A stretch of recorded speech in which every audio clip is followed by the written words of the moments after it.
Hello, and welcome to Raider HQ After Dark. I'm your host, Raider. And in this video, I wanted to go over a submission that I had received in my email. Somebody had sent this particular, and I'll share my screen, this particular higher level review response that they were given by a claim company to basically overturn the 70% that they were assigned. And I want to walk through this because I would like to point out the inherent flaws in the structure and more specifically the tone of what this veteran was given and how, number one, how it's wrong on its face, right? The whole approach is wrong. And why, like, different ways that you could go about maybe actually giving yourself an above 0% chance to have this reviewed effectively. Because right now, the way that this is written is a 0% chance that you're going to get anything from anything. So I want to go through this. So right now, what we're talking about is veteran had PTSD, major depressive disorder. They received a rating decision that locked them into 70%. And this particular claims company gave them this document. And we start out strong by saying that the medical and lay evidence provided clearly demonstrates that, and they kind of inferred the veteran's, first person into it, but somebody clearly other than the veteran wrote this, demonstrates that my condition rises to the level of total and occupational and social impairment, thereby meeting the criteria for 100%. Okay, well, here's the first error in this thought process is that even if the examiner marks total and social occupational impairment, that in and of itself doesn't make you 100%. It just simply doesn't. You have to have the symptoms that correspond with it. If I check that box and check nothing else, you're not going to get 100%. You have, like, that's where the VBMS program, when I check that box, will maybe start you at 100%, but then it will slowly lower you down to 70% if you don't have circumstantial, circumlogical speech, if you don't have any of the hallucinations, delusions, like if you don't have the right symptoms to go along with that, even if the examiner checked that box, it wouldn't get you to 100%. It's not a get out of jail free card for you. Now, we'll start here, and then we kind of lean into the VA's failure to properly evaluate this evidence constitutes a regulatory and legal error. Okay, so that statement alone, right there, tells me that the person that wrote this doesn't understand who they're writing it for, because it sounds like they're writing it for the BVA, right? Because they want the BVA to look at legal error, right? This is a higher level review. This has to do with whether or not the rater adjudicated the laws and regulations correctly. And so far, the only thing that they've said is that the evidence, the medical and lay evidence provided clearly demonstrates that the outcome should have been different. Well, I'm going to skip forward here a little bit and say that that is the domain of the examiner. The examiner determines whether or not your medical and lay evidence rise to the occasion of total and social occupational impairment. That has nothing to do with the rater. Okay, let's get clear right now. Let's get our facts straight. Okay, and that is within the wheelhouse of the examiner to make that determination. There is nothing that compels them or obligates them to find you as the veteran total and socially occupationally impaired. There's nothing for the DRO to do here. Like, if that's what you're disagreeing with, is that the examiner came to a different conclusion than what you thought, then guess what? Unless you have a doctorate in mental health, like unless you are a psychologist or psychiatrist, you don't have an opinion on the topic. You can't weigh in on it. Now, what are some instances that you could? Well, if you went to your VSO and you said, hey, look, can you pull up the exam request to make sure that all of my evidence was put in front of the examiner? That is a valid argument to present to a DRO to say, hey, look, I think that the rating was premature because not all the evidence was put before the examiner to give them the full scope of my condition and my claim. They didn't have all the evidence. But that's not what this is saying. This is just saying gibberish as legally sternly as they can to try to, I don't know, strong arm the DRO into doing something that they are clearly not going to do. Because I'll tell you right now, tone matters. And you might think you're talking to the DRO, but guess what? You're also talking to the rater. And because a higher level review has two parts. The first part is the DRO has to come either agree that something was not done right, or they don't agree. If they don't agree, then they'll deny your claim because you haven't actually presented any clear and unmistakable error, because that's kind of what they're doing right here. They're saying that there's a clear and unmistakable error. But if you don't articulate what that error is, then the DRO can just deny your claim. Now, let's say they give you the benefit of the doubt. They say, okay, well, we'll put you, there's no difference of opinion here, because you've heard me talk about like the difference of opinion, like DROs can overturn a rater's decision if they have a difference of opinion. Well, if the decision that we're trying to overturn is the examiner's decision, the DRO has no difference of opinion because the DRO is not a psychologist or psychiatrist, so they can't come to a difference of opinion unless like I said beforehand, evidence was not presented to them. So that, looking to see if the exam request had all the evidence on it, that would be like, hey, look, the rater should have caught this, that not all the evidence was put before the examiner. That is a very valid and very winnable appeal to get a new examination. There is nothing to overturn this examiner's decision, though. There's no way to do that. And a DRO can't do it, a rater can't do it. They can only find insufficiencies with the examination. And that's the second part of this, is that the DRO would have to find where, there was an insufficiency with the exam report. It was unsigned, or it does not address all the disabilities, which, wouldn't be the case for this. The review of the claims folder was not accomplished. Okay, that's hard to prove because if we give them access, then it's inferred that they reviewed it. The report is missing information pertinent to the specified disability under review, such as the impact. This would be functional loss. If we were doing IU, this report would be like individual unemployability. Then this would be like you forgot to add that. Now, these two down here would be kind of more of what we're talking about. A medical opinion or valid rationale, like some kind of valid rationale as to how they came to that conclusion about social and occupational impairment. Maybe that wasn't included, but they don't have to put that in there. So we're talking very thin, like the DRO, you're not giving the DRO much to work with as to which one of these the rater failed to see was not complete. So going back to the nonsense. So we're leading off the gate into confusion here because we're talking about the board failed to apply. So either it was a normal claim or the Board of Veterans Appeals failed to apply a standard. And I'm going to tell you right now, that's a bold move, Cotton. Calling out the Board of Veteran Appeals if you're going to try to have a higher level review overturn a Board of Veterans Appeals, that ain't happening. Nope, not happening. If the board came to it, then that's the final answer on that topic, unless you go back to the board and have the board overturn it.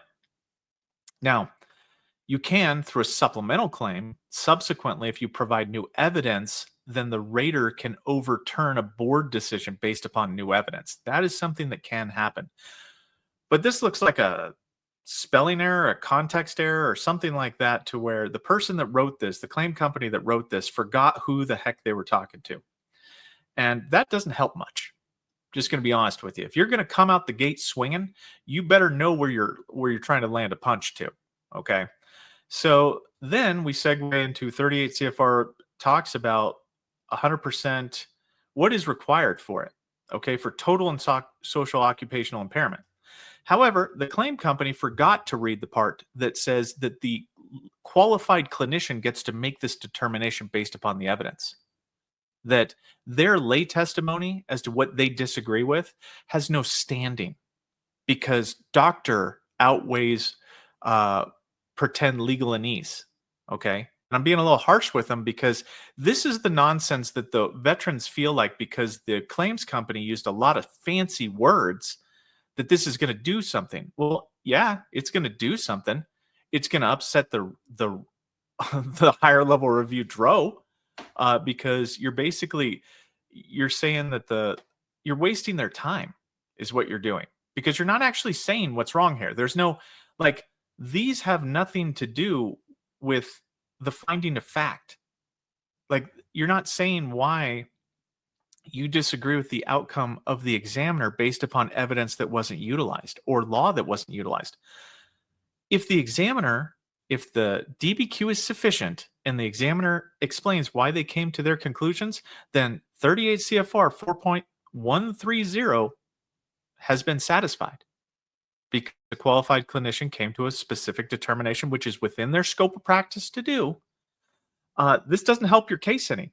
This whole paragraph right here, claim company, whoever you are, and the veteran didn't tell me, so I don't have any dog in the fight of who it is, other than to say, yeah, you're not helping this veteran at all. The evidence provided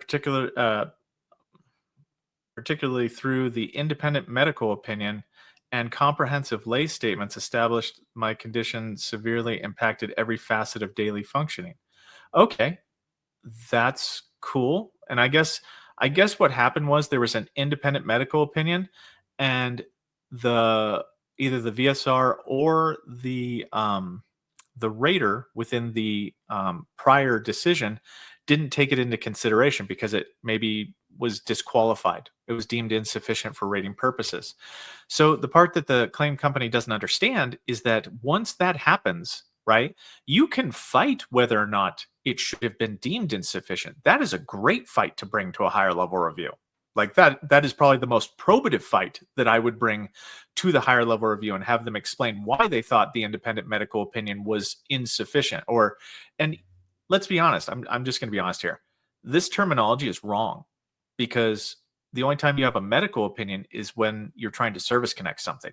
So if you mean like independent DBQ, that would be the better thing to say here. If you start mixing up your terminology, then you being a barracks scholar goes out the window because you're not even actually using the right terminology to fight your claim for the veteran that I assume paid you to do so. So don't do this. It makes no sense. It makes no logical sense to the DRO. And when you start losing the DRO on there being an actual factual issue, yeah, it's not going to turn out well for the veteran that you represent. So I just want to point that out real quick. So comprehensive lay statements, okay, what happens with comprehensive lay statements is that they get presented to the examiner, and then the examiner, through their in-depth medical opinion, medical licensure, and their informed decision making based upon their qualifications as a qualified clinician, they will take those into account and either use them or not use them. That's in their domain to do. If they don't use them, guess what? They didn't find it clinically probative. It didn't have any value to them. That is a full stop. The DRO cannot overturn whether or not an examiner, if they were given access to those records, whether or not they apply them. Stop doing this. Stop making these statements because the doctor disagreed with you. It would be like you going to the doctor and say, hey, look, my knee really hurts. And them go, okay, there's nothing wrong with you. That's the final answer. Like we did x-rays, we did MRIs. There's nothing wrong with you. There's no diagnosis here. You can't say that the doctor came to the wrong conclusion if they're using the evidence that was given to them to come to that conclusion. I can't. I'm going to say this probably 8,000 times during this video, but this grinds my gears because all you're doing is when you do stuff like this, you're making the veteran feel really good that they have a shot because you just started citing things out of context. And it doesn't. It actually sometimes rubs the DROs and the raters the wrong way because You're not actually, you're making it seem like the veteran wrote this and they didn't. Okay? So the veteran didn't write this, and it's got this tone to it that's like you're wrong, and I'm going to prove you're wrong, but I'm completely in the wrong 100% of the time while I'm doing it. Sorry for the heavy equipment. They're building a house next door. So the VA acknowledges occupational and social impairment with deficiencies in most areas. However, this is a gross understatement of the okay, evidenced by what?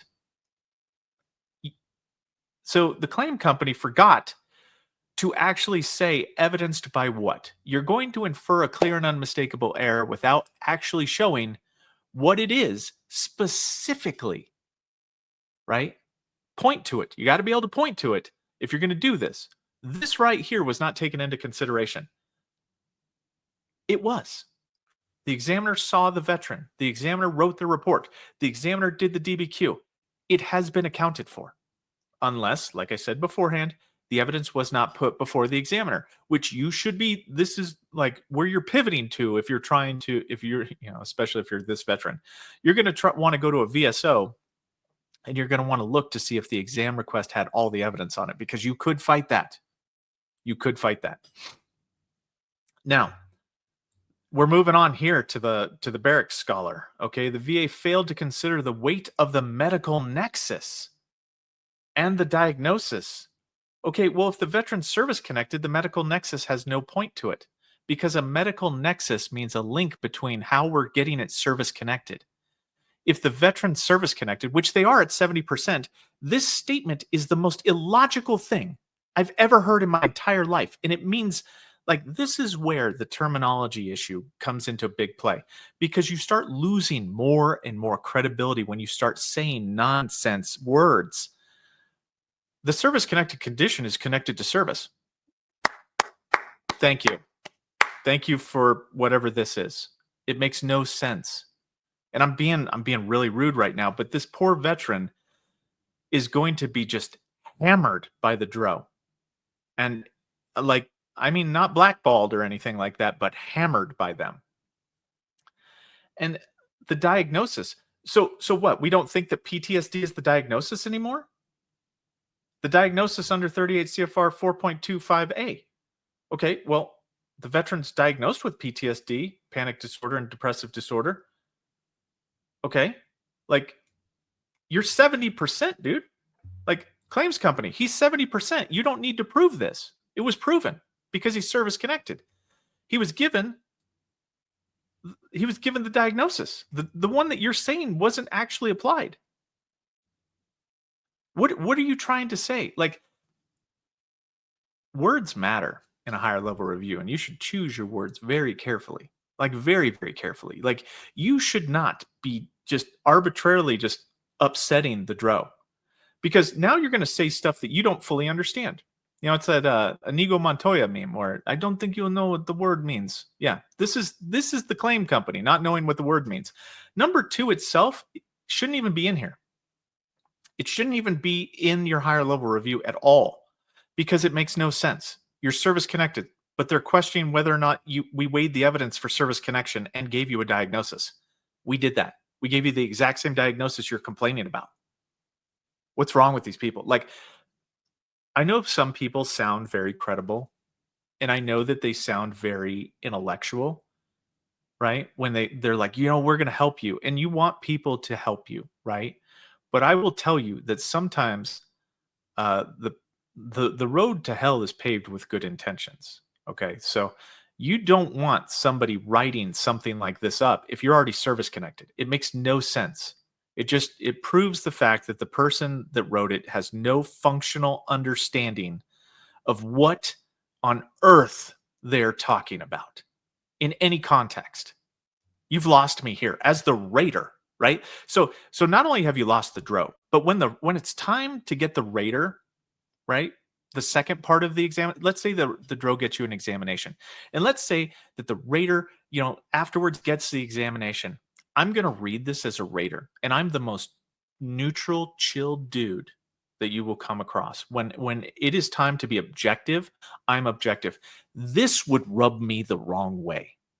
because I'm expecting that you're going to do the exact same thing you did on the last rating decision, that there was nothing wrong with it, other than maybe the veteran didn't present well at the examination, or like I said before, maybe there were some in insufficiencies with the way the exam was ordered, or maybe there were some insufficiencies somewhere, right? But if you're going to tell me that this is how you're going to behave after every single rating decision, you will get no empathy from a lot of raters, and you'll get a stern look from me. I'll still give you, the long form narrative and explain myself, but right here, I'm just like, oh my gosh, the headache of having to explain this to people, sometimes can be, like people are just making up nonsense. Functional impairment is corroborated by credible lay evidence. Okay, fair enough. I'm listening. Let's see what nuggets of information fell out of this one. The VA failed to properly evaluate or credit the extensive lay evidence provided. That's not the VA's job. That's the examiner's job. The examiner determines if the credible lay statements match, if they're congruent with the presentation of the veteran. I don't know if you've heard of a word before. It's called malingering. Okay, look it up. Malingering means when somebody's not being truthful about their symptoms and they're like, I've got delusions. Look, I'm hearing Johnny right now. And they don't, right? VA examiners have, especially mental health examiners, because that's what we're talking about, they have stuff built into it, right? They've got questions, different diagnostic tools that they use in their questioning to determine whether or not there's malingering, to determine whether or not, like what is what being said, is it true? Does it meet the DSM-5's criteria, which is within the sole scope of the examiner's uh, purview to do? Like, if they don't want to actually, do this, or say, if they don't want to raise it to issue and say it like, hey, look, the wife's buddy statements, I considered it, but it doesn't rise to the issue of being, total or occupational impairment. Like, the one thing I would want to say here is the veteran is not currently employed, right? That should be the first thing that comes out of this thing. Hey, look, the veteran is currently not employed, and the statements made by the spouse and the credible lay statements support the rationale that the veteran's PTSD and major depressive disorder are the result of said unemployment. It doesn't even talk about the veteran being unemployed right here, but it says that we're supposed to take it at face value, right? Now, if the veteran actually said that they are currently unemployed and that all that evidence, attributed to the fact of why the veteran is currently unemployed, then I might go back to the examiner and say, hey, look, as the DRO, I might go, hey, look, duty to assist error. Hey, let's go back and check and make sure, because the examiner didn't really account for the veteran's joblessness currently, their current joblessness, as being, whether or not their PTSD is economically is the factor that's causing it, right? So, and this is going to be a long video, guys. I'm sorry. I'm just going to go through the whole thing because it drives me nuts. But see, that would be an argument. That would be something that you would take to a DRO and say, hey, look, I don't think that like my joblessness was considered, because it doesn't even talk about my joblessness. They don't even mention it, but they made a determination on my economic status. It just seemed like I don't think that they considered it, or they didn't provide a rationale as to why they didn't consider it. That would be a valuable, that would be the reason. Like that would, like, you have a lot of words here saying nothing, but that would be a reason, right? Like they didn't consider my joblessness in the rationale, in the medical rationale, right? As to why it is more likely that my joblessness or my inability to retain jobs is due to my PTSD, right? So there's that.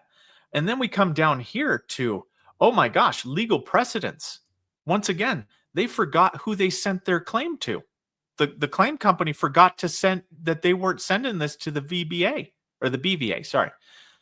Because I don't care about legal precedents. The DRO doesn't, because the DRO is just looking to see, did the rater follow the manual? And so far, this document hasn't said that the rater did anything wrong yet. They're all only talking about whether that they disagree with the examiner's opinion on the evidence, which is not a disagreement that you can have in a higher level review. Yes, more trucks coming down the road. Sorry about that, guys. Jake break. But yeah, you can't have like the legal precedence doesn't matter. The symptoms listed in the rating schedule are not exhaustive. The presence, okay. What I think they're doing here is they're trying to say that the rater didn't consider ancillary symptoms. But once again, it's the examiner's role to do that in for the mental health. The VA's failure to properly consider these. No, they were considered by the examiner. If the DBQ is deemed sufficient for rating purposes, the one that was done by the VA, then there's no adjudicative responsibility to apply any of this because 5 by 5 we are totally in sync. The examiner said words. I don't disagree with any of the words the examiner said. The DBQ is fine. Like there's no insufficiencies anywhere. The rater can grant, and the DRO's not going to find anything wrong with it.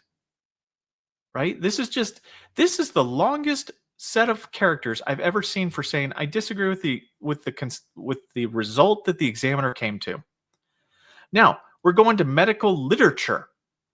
So once again, this medical literature has nothing to do with the rater and how the rater adjudicated the claim. This only has to do with them disagreeing with the result that the examiner came to, and that can't be a thing for a higher level review. At best, you'll get, this is the best case scenario because we can't overturn a prior examination. And the reason why is because we can't send it back for a rework request because you have to do it within the claim. Rework requests happen within the claim at that time. So if we catch like an insufficiency at that time, we can send it back for rework. But once the claim closes, the MDEO contract says that we can't actually do a rework on it. We'd have to do a new examination, and we'd have to do a medical opinion, reconciliation of conflicting evidence medical opinion, if we saw something wrong with it, right? And say, hey, look, would you have considered this wrong? But you have to show me something's wrong before the DRO's even going to invoke that, right? You have to show me where something wasn't literally considered. Now, not saying that like the examiner didn't have it before them, right? At the time. So this is all just these peer review studies. These don't matter. This ain't going to move any goalpost anywhere. Like you could put 700 of these. I'm not even going to read this as the rater. Let's look at this. Once the DRO is done with this, by the way, the rater isn't looking at this. They don't care. We care what the DRO told us to do in this situation for a higher level review. So if the DRO said get an exam, then we're going to treat this no differently than we would treat any other claim, and we're going to do the exact same steps that the first rater did. Review to see, is the DBQ sufficient? Is it not? Is it was all the evidence considered? We're going to do that, right? Regardless. And I just, oh my gosh, I can't with this. Like it grinds my gears.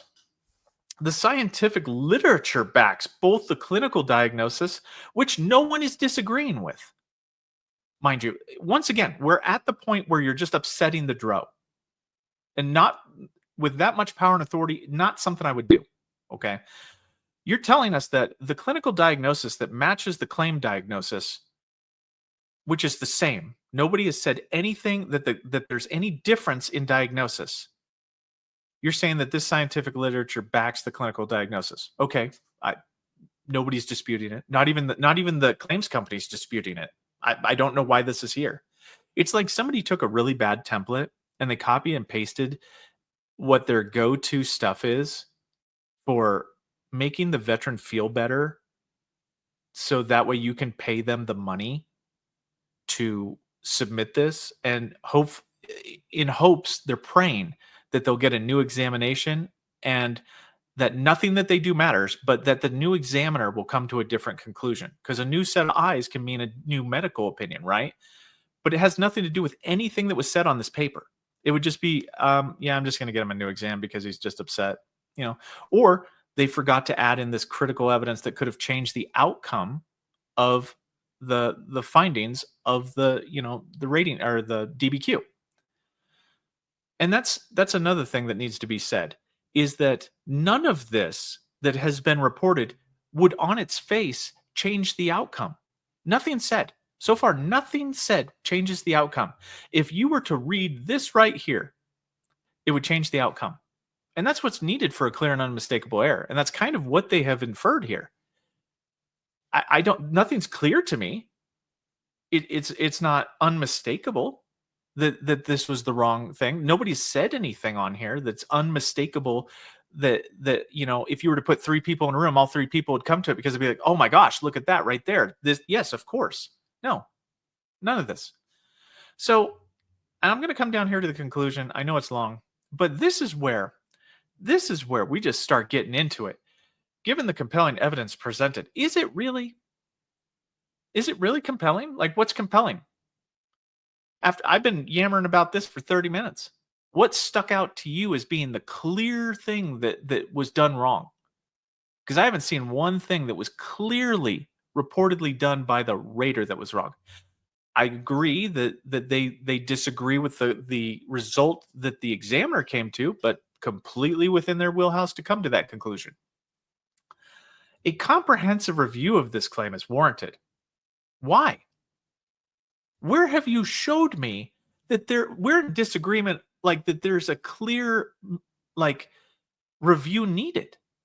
Not one dang place have they said it. I mean, I'm not even being biased from the rater perspective. I'm just saying, like, from the I know English perspective, I haven't found the words to even support that there's something wrong, that the correct result wasn't achieved.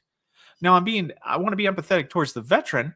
They might not have had a good presentation at the examination. Fair enough. But I'm just saying that, like, the way that this is written sounds fantastic to the layperson. But to me, I'm just like, this is gibberish to take money from somebody. And, leading to an increase in the disability rating. Clearly, the confluence of factors necessitates this adjustment, necessitates it, as evidenced by what? The DSM-5 says you have the diagnosis. Cool. We gave you 70% for the diagnosis. For mental health, diagnosis doesn't matter. Diagnosis doesn't dictate what percentage you get. So once again, the claims company does not understand how the process works. Fantastic. Thank you for sharing that with us, with the class. The severity of daily functioning and social impairments. Well, I'm just a simple, humble man, but you know what? When evaluating the level of disability for mental health, the rating agency will consider the extent of social impairments, but shall not assign an evaluation solely based on social impairments. Wow, 4.126. They forgot that one in their review. So, and I mean, like, this could be just a difference of opinion, right? Like, they have a difference of opinion that the examiner didn't take it that way, but it's within their right to do so. The medical opinion asserting total and there is no medical opinion. There's no medical opinion. There's none. There's no medical opinion. The veteran service connected 70%. There's no medical opinion. Once again, they don't understand how the process works. They're using words they don't understand. I mean, okay. I'm not even going to read this. This is just nonsense. Credible lay and buddy statements. Okay, fair enough. If these weren't put before the examiner, this would be the strongest claim or case that the veteran would have to maybe get a new examination, to get a new set of eyes on it. But you'd have to look up through a VSO to see the exam request to make and basically itemize everything that you submitted and contrast that with everything that was given to the examiner. Because for vendors, they're only allowed to see what we give them authorization to see. So if they didn't have access to very critical information, that is grounds for higher level review and a potential new exam. So you should consider that. Now, legal and regulatory shortcomings in the VA's current decision. Good luck, homie. Good luck with this one. Good luck telling us that we didn't do it right when you can't even, like, and I'm getting a little salty here, but if you can't even organize your thoughts as a claim company in a concise way that matches the way the process works, and you have the audacity to come at us and say that we didn't do it right and you are unable to cite it. Now, if you're able to cite it, fair enough, good on you, right? Good on you every day of the week. Catch us when we're doing wrong, right? Catch the VA when they're doing wrong. But don't come in here like, these shortcomings. Okay, so let's clear and unmistakable error time. All right, tell me the shortcomings. It is respectfully submitted that the Department of Veterans Affairs' current rating decision exhibits identifiable shortcomings, evidenced by. Okay, let's see. Where did they put them? In its application of the relevant legal evidence frameworks. Okay, cool. Where are they? What are they? This may include, but not limited to, misrepresentation of established precedents. Which precedents? I'm waiting. An incomplete consideration of all evidence. Once again, that's up to the examiner. Or, okay, so this is a funny choice of words.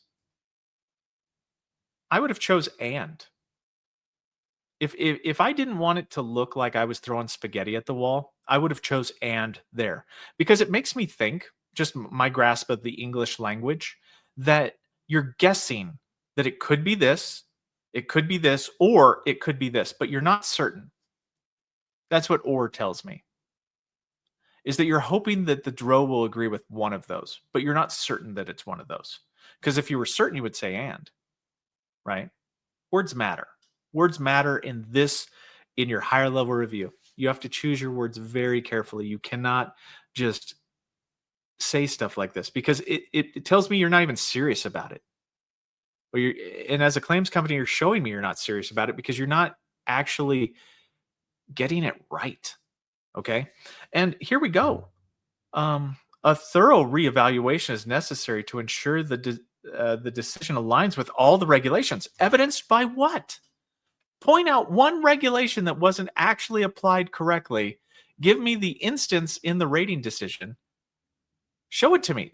I mean, like, you'd win the day if you said, yeah, the exam request didn't include all the buddy statements. Fair enough. You won. You won right there. That's all you'd have to say. It's about 3 sentences. You wouldn't even have to cite anything. You just say, hey, look, and then DRO would go look at the exam request and they'd be like, you know what, you're right. Okay. Let's do a duty to assist error. They forgot to add in all the evidence and give it before the examiner. Fair enough.